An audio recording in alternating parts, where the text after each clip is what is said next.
เดี๋ยวอันนี้คือ ไปเธอน่ะ ใส่สูงขึ้นไปอีกได้ไหม ได้ค่ะ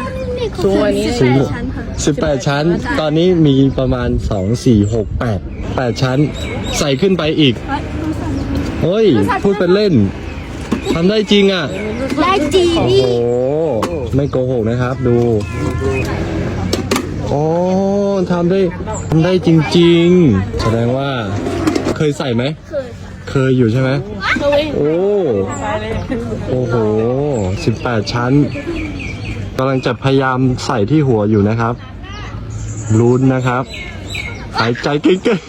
ๆ โอ้โห Amazing มาก เก่งมากอ่ะ โอ้โห 18 ชั้นนะครับต้นยังไม่เคยเห็นขนาดนี้เลย โชว์ความสามารถนะครับ อย่างนี้